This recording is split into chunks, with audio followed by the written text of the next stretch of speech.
Thank you for giving me opportunity to present.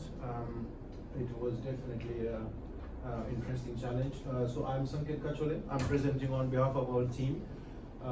We have developed the Hancock Fuse model at the Division of Computational Pathology at Indiana University in United States. Our principal investigator is Professor Spiridon Bacas, who is just sitting here. So in our approach, for the pre-processing and the feature extraction, we've used for the pathological slides. We first create patches out of them, and then those pre-processed data we either use Uni2, Uni and the Virchow model. Although we've used multiple models, finally we've just used the Uni because the features were given at the time of submission. So once those patch level features were extracted, they then mean pooled and linearly projected to get the patient level features. This is the same process that we follow with the lymph node as well. For the TMA cores, for each core given in the TMA, we use a VGG16 model to extract the feature, and then they are linearly projected to convert their features into the 412 dimension. For the reports, free text reports, there were 3 reports given. For all of them, we just create one report out of it for every patient, and then we pass through the Cohen model, and further it processed through a linear projection for the dimensionality similarity.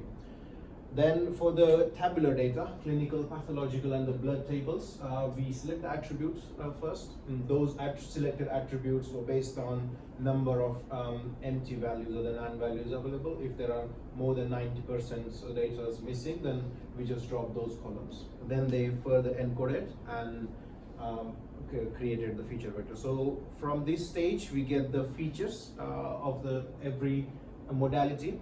Those feature vectors, they then pass through, so we've tried to use different methods. We first use intermediate feature. We actually tried to also use the Lannister model, which were mainly for the missing modalities. So in an unsupervised way, tried to reconstruct the data, and then in the reconstruction data in the second stage is actually do the supervised learning. But for this submission, this is what we are presenting here. We pass these features to a tokenizer.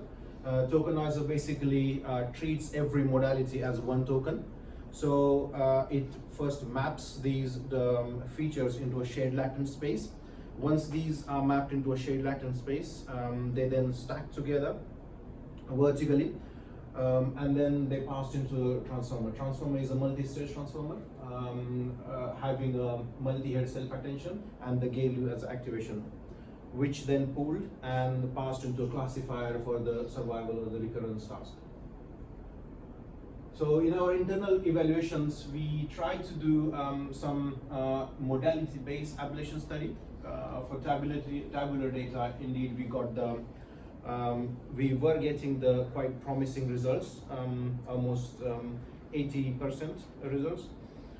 For text only and WSIs only are weaker, but they're still informative. They gave some information, they have features, but it was still challenging to extract the data. For TMA, TMA alone was very weak as a modality. Was giving only 59% of the results. When we add the tabular text, WSI, and the TMA together, we've got quite good results, not as compared to substantial improvement over the tabular data on its own. It could be a good strategy just to submit the tabular data with some XGBoost or the decision trees to get the results, but through this research, we really wanted to focus on how can we just learn the intermediate fusion, because it has by principle, the intermediate fusion should learn the features from the different modalities instead of treating just tabular data and just winning the race. So we try to get get better results, and our like you've said, we were in the second position with 0.4 score. The take-home message, intermediate fusion indeed actively learns the interaction across different modalities. Free text pathology reports capture very good data, because in our opinion the intuition is that pathological tabular data and the free text are the information learned by the clinicians. So it should have a very good information, and that's exactly what we learned it. And indeed the combination of from our method, we've got the good results.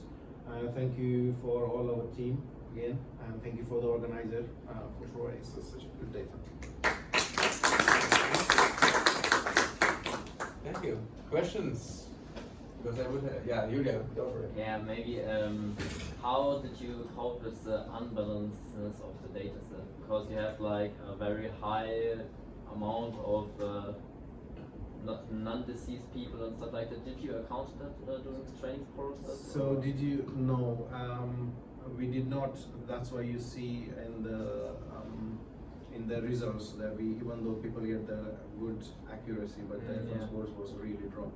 We did struggle. Yes, at the time of training, we do treat those basic fundamental treatments, but not completely specifically focusing on the unbalanced data. Yeah, same problem for me. So F1 scores always very low, and accuracy is pretty high. And for the shared latent space, how big was it actually? Did you try to compress it? So what was a good sweet point for you?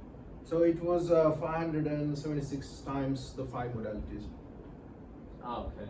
Yeah. Okay.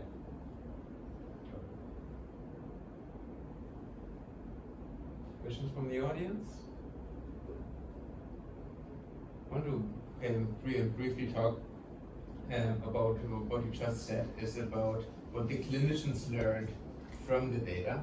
And I think this is a little bit where we fool ourselves a bit, because when you look at histopathology slides, and the TNM grading is very, very much correlated with how long a person lives and how the likelihood of recurrence and whatsoever.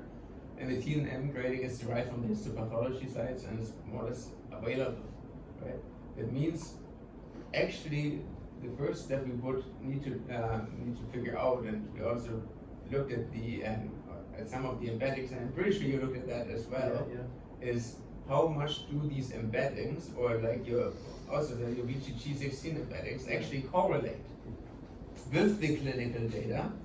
And that is poor, and that is bad, and that upsets me a lot, because you would assume that, well, a histopathology foundation model, the least what it should do is the basic TNM grading, and that's not happening.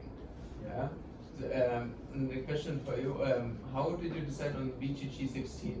So how was it just the first thing that based on the literature? Based on literature. Yeah. Did you try union embeddings on that as well, or something? No. Okay. Spoiler alert. It's It's not good. we may try. Yeah. We may try those, but it's just a huge data and so many things. Yes. For the first time trying with this missing modality. Yeah, sure. So you're saying like different patient analysis now like learning good features. But Yes. Did you try to first fine tune it? Well, tune some like for some downstream tasks and then use those. The point, I think the point of a histopathology foundation model should be not fine-tuning it to my data to get the basic information which it should be derived for cancer tissues. I agree with you, like Yeah. it goes back to what I was saying. I don't think our foundational models are still that foundational, but like That's like exactly. this might improve, like. Yeah, it might just be that we need. Oh well, it might not just be. I think we will need better foundation models, and we also see that we get better foundational models. I think between Uni, Conch, Titan, and all these better ways of embedding the data, it does improve. So we see progress already there in the last 2-3 years. Yeah, but I think we need also progress. But, thank you so much. Thank you for giving extra time for submission. Sure.